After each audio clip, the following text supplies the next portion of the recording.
ओम शांति। आज 23 फरवरी 2026 के सोमवार के मीठी मीठी मधुवन मुरली के बाप दादा के मधुर ईश्वरीय महावाक्य सुनते हैं। मीठे मीठे प्यारे प्यारे बाप दादा ने कहा, मीठे बच्चे, यह संगम युग है, चढ़ती कला का युग। इसमें सभी का भला होता है, इसलिए कहा जाता है चढ़ती कला तेरे बहाने सर्व का भला। आज का प्रश्न है, बाबा सभी ब्राह्मण बच्चों को बहुत बहुत बधाइयाँ देते हैं, क्यों? उत्तर है, क्योंकि बाबा कहते तुम मेरे बच्चे मनुष्य से देवता बनते हो। तुम अभी रावण की जंजीरों से छूटते हो, तुम स्वर्ग की राजाई पाते हो, पास विद ऑनर बनते हो, मैं नहीं बनता। इसलिए बाबा तुम्हें बहुत बहुत बधाइयाँ देते हैं। तुम आत्माएं पतंग हो, तुम्हारी डोर मेरे हाथ में है, मैं तुम्हें स्वर्ग का मालिक बनाता हूँ। गीत चला, आखिर वह दिन आया आज, जिस दिन का हम रास्ता तकते थे। ओम शांति। यह अमर कथा कौन सुना रहे हैं? अमर कथा कहो, सत्यनारायण की कथा कहो, वह तीजरी की कथा कहो, तीनों मुख्य हैं। अभी तुम किसके सामने बैठे हो और कौन तुमको सुना रहे हैं? सत्संग तो इसने बहुत किए हैं। वहाँ तो सब मनुष्य देखने में आते हैं, कहेंगे फलाना सन्यासी कथा सुनाते हैं, शिवानंद सुनाते हैं। भारत में तो ढेर सत्संग है, गली गली में सत्संग है, माताएं भी पुस्तक उठाए बैठ सत्संग करती हैं। तो वहाँ मनुष्य को देखना पड़ता है, लेकिन यहाँ तो वंडरफुल बात है, तुम्हारी बुद्धि में कौन है? परम आत्मा। तुम कहते हो अभी बाबा सामने आया हुआ है, निराकार बाबा हमको पढ़ाते हैं। मनुष्य कहेंगे वह ईश्वर तो नाम रूप से न्यारा है, और बाप समझाते हैं कि नाम रूप से न्यारी कोई चीज़ नहीं होती। तुम बच्चे जानते हो यहाँ कोई भी साकार मनुष्य नहीं पढ़ाते हैं, और कहाँ भी जाओ सारी वर्ल्ड में साकार ही पढ़ाते हैं। यहाँ तो सुप्रीम बाप है, जिसको निराकार गॉड फादर कहा जाता है। वह निराकार साकार में बैठ पढ़ाते हैं। यह बिल्कुल नई बात हुई। जन्म बाई जन्म तुम सुनते आए हो, यह फलाना पंडित है, गुरु है, ढेर के ढेर नाम है। भारत तो बहुत बड़ा है, जो भी कुछ सिखाते हैं समझाते हैं वह मनुष्य ही हैं। मनुष्य इस चीज़ से बने हुए हैं, अनेक प्रकार के मनुष्य हैं। फलाना सुनाते हैं, हमेशा शरीर का नाम लिया जाता है। भक्ति मार्ग में निराकार को बुलाते हैं कि हे पतित पावन आओ, वही आकर बच्चों को समझाते हैं। तुम बच्चे जानते हो कि कलप कलप सारी दुनिया जो पतित बन जाती है, उनको पावन करने वाला एक ही निराकार बाप है। तुम यहाँ जो बैठे हो, तुम्हारे में भी कोई बच्चे हैं, कोई पक्के हैं, कोई कैसे हैं, क्योंकि आधा कल्प तुम देह अभिमानी में रहे हो। अब देही अभिमानी इस जन्म में बनना है। तुम्हारी देह में रहने वाली जो आत्मा है, उनको परमात्मा बैठ अभी समझाते हैं। आत्मा ही संस्कार ले जाती है। आत्मा कहती है ऑर्गन्स द्वारा कि मैं फलाना हूँ, परंतु आत्म अभिमानी तो कोई है नहीं। बाप समझाते हैं जो इस भारत में सूर्यवंशी चंद्रवंशी थे, वही इस समय आकर ब्राह्मण बनेंगे, फिर देवता बनेंगे। मनुष्य देह अभिमान में रहने के कारण आदती हैं, देही अभिमानी रहना भूल जाते हैं। इसलिए बाप घड़ी घड़ी कहते हैं देही अभिमानी अर्थात आत्म अभिमानी बनो। आत्मा ही भिन्न भिन्न चोला लेकर पार्ट बजाती है, यह है उनके ऑर्गन्स। अब बाप बच्चों को कहते हैं मन मना भवै। बाकी सिर्फ गीता पढ़ने से कोई राज्य भाग्य थोड़ी मिल सकता है। तुमको इस समय त्रिकालदर्शी बनाया जाता है, रात दिन का फर्क हो गया है। बाप समझाते हैं मैं तुमको राजयोग सिखाता हूँ। श्री कृष्ण तो सतयुग का प्रिंस है, जो सूर्यवंशी देवताएं थे उनमें कोई ज्ञान नहीं। ज्ञान तो प्राय लोप हो जाएगा। ज्ञान है ही सदगति के लिए। सतयुग में दुर्गति में कोई होता ही नहीं, वह है ही सतयुग। अभी है कलयुग। भारत में पहले सूर्यवंशी 8 जन्म, फिर चंद्रवंशी 12 जन्म। यह एक जन्म अभी तुम्हारा सबसे उत्तम है, सबसे अच्छा है। तुम हो प्रजापिता ब्रह्मा मुख वंशावली। यह सर्वोत्तम धर्म, देवता धर्म सर्वोत्तम धर्म नहीं कहेंगे, ब्राह्मण धर्म सबसे ऊंच है। देवताएं तो प्रारब्ध भोगते हैं। आजकल बहुत सोशल वर्कर हैं, तुम्हारी है रूहानी सर्विस, वो है जिस्मानी सेवा। रूहानी सर्विस एक ही बार होती है, आगे यह सोशल वर्कर आदि नहीं थे। राजा रानी राज करते थे, सतयुग में देवी देवता थे, तुम ही पूज्य थे, अब पुजारी बने। लक्ष्मी नारायण द्वापर में जब वाम मार्ग में जाते हैं तो मंदिर बनाते हैं, पहले पहले शिव का बनाते हैं, वह है सर्व का सद्गति दाता, तो उनकी जरूर पूजा होनी चाहिए। शिव बाबा ने ही आत्माओं को निर्विकारी बनाया था ना, फिर होती है देवताओं की पूजा, तुम ही पूज्य थे फिर पुजारी बने। बाबा ने समझाया है, चक्र को याद करते रहो, सीढ़ी उतरते उतरते एकदम पट पर आकर के पड़े हो, अब तुम्हारी चढ़ती कला है। कहते हैं चढ़ती कला तेरे बहाने सर्व का भला। सारी दुनिया के मनुष्य मात्र की अब चढ़ती कला करता हूँ, पतित पावन आकर सबको पावन बनाते हैं। जब सतयुग था तो चढ़ती कला थी और बाकी सब आत्माएं मुक्ति धाम में थी। बाप बैठ समझाते हैं, मीठे मीठे बच्चों, मेरा जन्म भारत में ही होता है। शिव बाबा आया था, गाया हुआ है, अब फिर आया हुआ है। इसको कहा जाता है राजस्व अश्वमेघ अविनाशी रुद्र गीता ज्ञान यज्ञ। स्वराज्य पाने के लिए यज्ञ रचा हुआ है, विघ्न भी पड़े थे, अब भी पड़ रहे हैं। माताओं पर अत्याचार होते हैं, कहते हैं बाबा हमको यह नग्न करते हैं, हमको यह छोड़ते नहीं हैं, बाबा हमारी रक्षा करो। दिखाते हैं द्रौपदी की रक्षा हुई, अभी तुम 21 जन्मों के लिए बेहद के बाप से वर्षा लेने के लिए आए हो। याद की यात्रा में रहकर अपने को पवित्र बनाते हो, फिर विकार में गए तो खलास, एकदम गिर पड़ेंगे। इसलिए बाप कहते हैं पवित्र जरूर रहना है। जो कल्प पहले बने थे वही पवित्रता की प्रतिज्ञा करेंगे, फिर कोई पवित्र रह सकते हैं, कोई नहीं रह सकते हैं। मुख्य बात है याद की, याद करेंगे पवित्र रहेंगे और सब दर्शन चक्कर फिराते रहेंगे तो फिर उच्च पद पाएंगे। विष्णु के 2 रूप राज करते हैं ना, लक्ष्मी और नारायण, परंतु विष्णु को जो शंख चक्र दिखा दिया है वह देवताओं को था नहीं, लक्ष्मी नारायण को भी नहीं था। विष्णु तो सूक्ष्म वतन में रहते हैं, उनको चक्र की नॉलेज की दरकार नहीं है, वहाँ मूवी चलती है। अभी तुम जानते हो कि हम शांति धाम के रहने वाले हैं, वह है निराकारी दुनिया।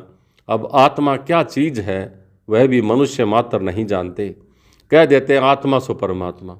अब आत्मा के लिए कहते हैं कि एक चमकता हुआ सितारा है जो ब्रैकुटी के बीच में रहता है, इन आँखों से देख नहीं सकते हो, बल कोई कितना भी कोशिश करे, शीशे आदि में बंद करके भी रखे कि देखें कि आत्मा कैसे निकलती है, कोशिश करते हैं परंतु किसी को भी पता ही नहीं पड़ता है आत्मा क्या चीज़ है और कैसे निकलती है। बाकी इतना कहते हैं आत्मा स्टार मिसल है, दिव्य दृष्टि बगैर उसको देखा नहीं जाता। भक्ति मार्ग में बहुतों को साक्षात्कार होता है, लिखा हुआ है अर्जुन को साक्षात्कार हुआ कि अखंड ज्योति है। अर्जुन ने कहा कि हम सहन नहीं कर सकते हैं, बाप समझाते हैं इतना तेजोमय आदि कुछ है नहीं, जैसे आत्मा आकर शरीर में प्रवेश करती है पता थोड़ा ही पड़ता है। अब तुम भी जानते हो कि बाबा कैसे प्रवेश करके बोलते हैं, आत्मा आकर के बोलती है, यह भी ड्रामा में सारी नूंद है, इसमें कोई की ताकत को बात नहीं है। आत्मा कोई शरीर छोड़ जाती नहीं है, यह साक्षात्कार की बात होती है, वंडरफुल बात है ना। बाप कहते हैं मैं भी साधारण तन में आता हूँ, आत्मा को बुलाते हैं ना, आगे आत्माओं को बुलाकर उनसे पूछते भी थे, अभी तो तमो प्रधान बन गए हैं ना। बाप आते ही हैं इसलिए कि हम जाकर के पतितों को पावन बनाएं। कहते भी हैं 84 जन्म, तो समझना चाहिए कि जो पहले आए हैं उन्होंने ही 84 जन्म लिए होंगे, वह तो लाखों वर्ष कह देते हैं।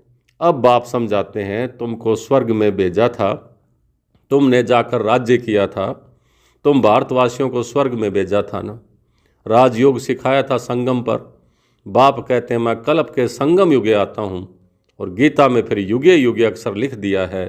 अभी तुम जानते हो कि हम सीढ़ी कैसे उतरते हैं फिर कैसे चढ़ते हैं, चढ़ती कला फिर होती है उतरती कला। अभी यह संगम युग है, सबकी चढ़ती कला का युग। सब चढ़ जाते हैं, सब ऊपर में जाएंगे, फिर तुम आएंगे स्वर्ग में पार्ट बजाने। सतयुग में दूसरा कोई धर्म नहीं था, उनको कहा जाता है वॉइसलेस वर्ल्ड। फिर देवी देवताएं वह मार्ग में जाकर के सब विनाश होने लगते हैं। यथा राजा रानी तथा प्रजा। बाप समझाते हैं, हे भारतवासी, तुम वॉइसलेस पवित्र वर्ल्ड में थे, अब है विशेष वर्ल्ड पतित दुनिया। अनेक धर्म हैं, बाकी एक देवी देवता धर्म अभी नहीं है। जरूर जब न हो तभी तो फिर से स्थापन हो। बाप कहते, मैं ब्रह्मा द्वारा आकर आदि सनातन देवी देवता धर्म की स्थापना करता हूँ। यहाँ ही करूँगा ना, सूक्ष्म वतन में तो नहीं करेंगे। लिखा हुआ है ब्रह्मा द्वारा आदि सनातन देवी देवता धर्म की स्थापना। तो धर्म की रचना रचते हैं, उनको इस समय पावन नहीं कहेंगे, पावन अभी बन रहे हैं। टाइम तो लगता है ना। पतित से पावन कैसे बने, यह कोई भी शास्त्रों में नहीं है। वास्तव में महिमा तो एक बाप की है। उस बाप को भूलने के कारण ही ऑर्फन निधन के बन पड़े हो। लड़ते रहते हैं, फिर कहते हैं अब मिल करके को कैसे हो, भाई भाई है ना। तो बाबा तो अनुभवी है, भक्ति भी इसने पूरी की है, सबसे अधिक गुरु किए हुए हैं। अब बाप कहते हैं इन सब को छोड़ो, अब मैं तुमको मिला हुआ हूँ, सबका सदगति दाता। एक सत श्री अकाल कहते हैं ना, अर्थ नहीं समझते हैं, पढ़ते तो बहुत हैं। बाप समझाते हैं अभी सब पतित हैं, फिर पावन दुनिया बनेगी। भारत ही अविनाशी है, यह कोई को भी पता नहीं है। भारत का कभी विनाश नहीं होता और न कभी प्रलय होती। यह जो दिखाते हैं सागर में पीपल के पत्ते पर श्री कृष्ण आए, यह पीपल के पत्ते पर तो बच्चा आ नहीं सकता। बाप समझाते हैं तुम गर्भ से जन्म लेंगे, बड़े आराम से लेंगे। वहाँ गर्भ महल कहा जाता है, यहाँ है गर्भ जेल। सतयुग में है गर्भ महल। आत्मा को पहले से ही साक्षात्कार होता है, यह तन छोड़ दूसरा लेना है। वहाँ आत्म अभिमानी रहते हैं। मनुष्य तो न रचयिता को और न रचना के आदि मध्य अंत को जानते हैं। अभी तुम जानते हो कि बाप है ज्ञान का सागर, तुम मास्टर सागर हो, तुम माताएं हो नदियाँ, और यह गोप हैं ज्ञान मानसरोवर। तो यह ज्ञान नदियाँ हैं, तुम हो सरोवर। प्रवृत्ति मार्ग चाहिए ना। तुम्हारा पवित्र गृहस्थ आश्रम था, अभी पतित है। बाप कहते हैं यह सदैव याद रखो कि हम आत्मा हैं। एक बाप को याद करना है। बाबा ने फरमान दिया है कोई भी देहधारी को याद ना करो। इन आँखों से जो कुछ देखते हो वह सब खत्म हो जाना है। इसलिए बाप कहते हैं मन मना भवै मद्याजी भवै। इस कब्रिस्तान को भूलते जाओ। माया के तूफान तो बहुत आएंगे, इसमें डरना नहीं है। बहुत तूफान आएंगे, परंतु कर्मेंद्रियों से कर्म नहीं होने देना है।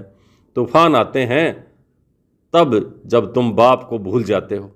यह याद की यात्रा एक ही बार होती है, वह है मृत्युलोक की यात्राएं, ये है अमरलोक की यात्रा। अब बाप कहते हैं कोई भी देहधारी को याद ना करो। बच्चे शिव जयंती की कितने तारे भेजते हैं, टेलीग्राम भेजते हैं। बाप कहते हैं तत्तवम। तुम बच्चों को भी बाप बधाइयाँ देते हैं। वास्तव में तुमको बधाइयाँ हो, क्योंकि मनुष्य से देवता तुम बनते हो। फिर जो पास विद ऑनर होंगे उनको जास्ती मार्क्स और अच्छा नंबर मिलेगा। बाप तुमको बधाइयाँ देते हैं कि अब तुम रावण की जंजीरों से छूटते हो। तो सभी आत्माएं पतंगे हैं, सबकी रस्सी बाप के हाथ में है। यह सबको वह सबको ले जाएंगे, सबके सदगति दाता हैं। परंतु तुम स्वर्ग की राजाई पाने के लिए पुरुषार्थ कर रहे हो। अच्छा, मीठे मीठे सिक लिधे बच्चों प्रति माता पिता बाप दादा का याद प्यार और गुड मॉर्निंग। रूहानी बाप की रूहानी बच्चों को नमस्ते। हम रूहानी बच्चों की रूहानी बाप दादा को याद प्यार, गुड मॉर्निंग और नमस्ते। नमस्ते मीठे बाबा, बहुत बहुत शुक्रिया आपका। धारणा के लिए मुख्य सार पहला, पास विद ऑनर होने के लिए एक बाप को याद करना है, किसी भी देहधारी को याद नहीं करना। इन आँखों से जो दिखाई देता है उसे देखते हुए भी नहीं देखना है। दूसरा, हम अमरलोक की यात्रा पर जा रहे हैं, इसलिए मृत्युलोक का कुछ भी याद ना रहे। इन कर्मेंद्रियों से कोई भी विक्रम ना हो। आज का वरदान, अपने शिक्षा स्वरूप द्वारा शिक्षा देने वाले शिक्षा संपन्न योग्य शिक्षक भवै। अपने शिक्षा स्वरूप द्वारा शिक्षा देने वाले शिक्षा संपन्न योग्य शिक्षक भवै। योग्य शिक्षक उसे कहा जाता है जो अपने शिक्षा स्वरूप द्वारा शिक्षा दे। उनका स्वरूप ही शिक्षा संपन्न होगा। उनका देखना चलना किसी को शिक्षा देगा। जैसे साकार रूप में कदम कदम हर कर्म शिक्षक के रूप में प्रैक्टिकल में देखा। किसी को दूसरे शब्दों में चरित्र कहते हैं। किसी को वाणी द्वारा शिक्षा देना तो ये कॉमन बात है, लेकिन सभी अनुभव चाहते हैं तो अपने श्रेष्ठ कर्म श्रेष्ठ संकल्प की शक्ति से अनुभव कराओ। आज का स्लोगन, संकल्पों की सिद्धि प्राप्त करने के लिए आत्मा की शक्ति की उड़ान भरते चलो। संकल्पों की सिद्धि प्राप्त करने के लिए आत्मशक्ति की उड़ान भरते चलो। ये अव्यक्त इशारे एकता और विश्वास की विशेषता द्वारा सफलता संपन्न बनो। संगठन को एकता के सूत्र में पिरोने के लिए वाणी की शक्ति पर विशेष ध्यान दो। वाणी सदा निर्मल हो, कर्म श्रेष्ठ हो, कम बोलो, धीरे बोलो और मीठा बोलो। सम्मानजनक बोल ही बोलो। अभी तक साधारण बोल ज़्यादा हैं। अलौकिक बोल हों, फरिश्तों के बोल हों, हर बोल मधुर हो। अभी इस बात पर अंडरलाइन करो, तब प्रत्यक्षता होगी। अच्छा, ओम शांति।